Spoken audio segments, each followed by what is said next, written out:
Welcome back, everybody. Alex Mendez, more commonly known as Golden Boy here, and today we got a couple things to talk about in today's Golden Nugget. So I just wanted to talk about a couple of things. First and foremost, a lot of people have been asking me, Golden Boy, when are you going to talk about the Call of Duty team changes? So I'm going to talk about them right now. They have been crazy. That's it. That's all I'm going to say about it. No, I'm kidding. I'm kidding. Obviously, there's a lot to be said about this. Of course, Optic Gaming making big moves, picking up Ricky, which wasn't the popular decision, but it was a very necessary choice for that team to succeed. On the other hand, Complexity picking up Karma, trying to avoid the final boss curse of Halo 3. And then on the other side, you have TK, who actually picked up Clayster and probably came out the best out of this entire situation, because now that same energy and passion is going to come from Clayster. But then you have Goonjar going over to Envy, causing a ruckus in the Team Caliber roster, which of course, like I said before, prompted them to pick up Clayster from Complexity. It was quite the shuffle. And then you had JCap getting dropped from Optic Gaming, going over to FaZe. Now he is FaZe JCap. They ended up dropping Ace and Enable, which I wasn't all that in agreement with, and picked up Methods and JCap, which if they had to drop 2 players and pick up another 2, I'm kind of okay with that. So I know that was a lot of information for you guys to take in, especially if you don't follow competitive Call of Duty, but that can kind of give you an idea as to how hectic this scene is. You see, the problem is there's so much movement. It's very hard for companies to invest in one particular team when there's just constant changes around it. Now, when you talk about Complexity, you have to talk about the fact that they have 8 championships under their belt just for Call of Duty alone, and that actually looks very good for that particular organization, and sponsors will still very much want to work with them.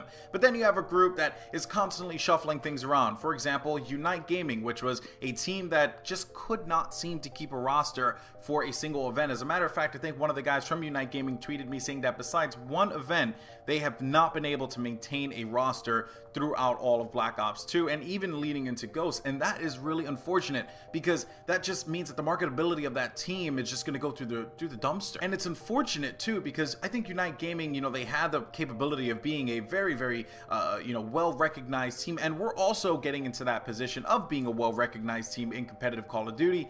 It just didn't pan out that way, and they decided to drop their entire team and make moves from there. You have to be able to show roster longevity. You have to be able to have these people there. If you want to build a brand, I should say, you need to have these people there for more than one event. And it kind of sucks when companies are rather invested in a single individual rather than the whole team, but I completely get that, because again, it's a revolving door and it sucks, and it doesn't look good for the organization that is doing all this work for these kids to make them into the household names in competitive gaming that they are. So now we go to another thing that makes organizations, I would say, cringe, if you will, when it comes to how they're represented in the general media. And this is a problem with the general media, and this is also a problem within the competitive community as well. Just take a look at this clip. Come on, useless, I'm pushing useless. Come on, guys, running out!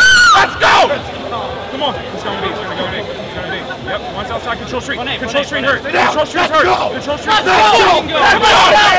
Let's go! He's on me! One more.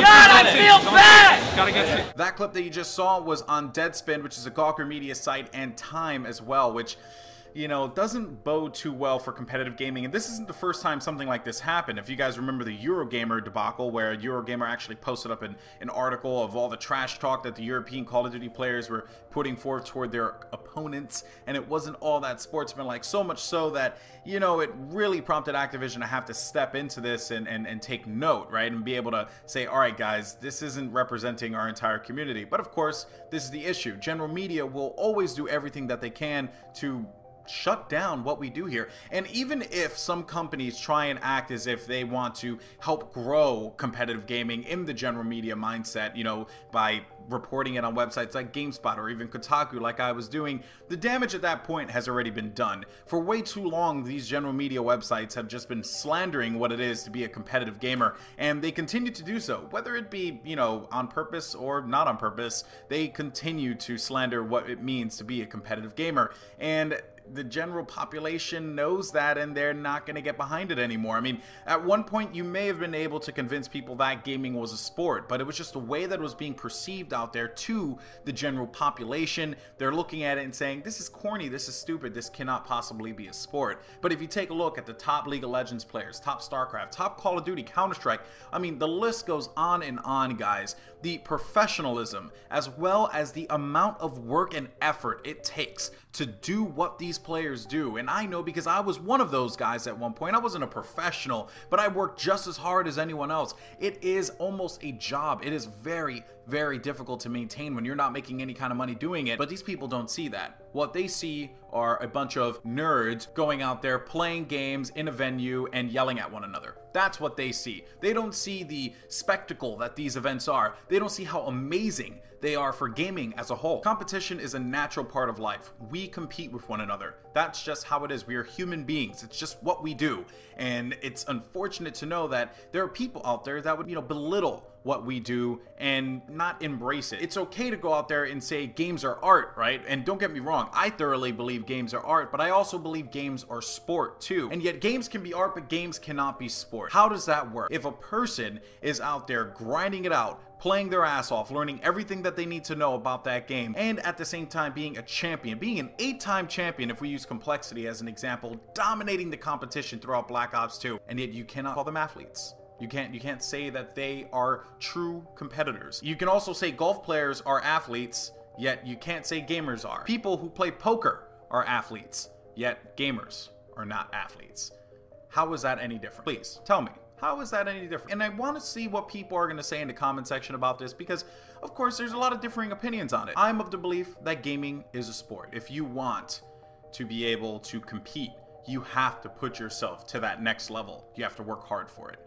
So that's why I get mad with this gaming media stuff, because it's just like the VGX, where they would rather slander what it means to be a gamer than embrace it because it's nerdy, right? And then you have this subculture within gaming of competitive gamers, and yet by their same peers, people who love video games just as much as they do, they are also being slandered. How is that appropriate? How is that fair? We're no better than the ones that are making fun of us at VGX. We're no better than the Joel McHale's out there who are just completely insulting what it is to be a gamer. If you are a gamer and you are insulting competitive gamers, you're no better than those people out there that do not respect gaming as an art form or any other form whatsoever. Now, I know this video probably went on way too long, so I'm just gonna end it right there, but that's my stake on it. That's my opinion. You guys, let me know, what do you think? Sound off in the comment section down below. Do you think video games are a sport? And to add to a second question, do you think the general media will ever take gaming seriously? Sound off in the comment section down below. Let me know, what do you think about all this good stuff?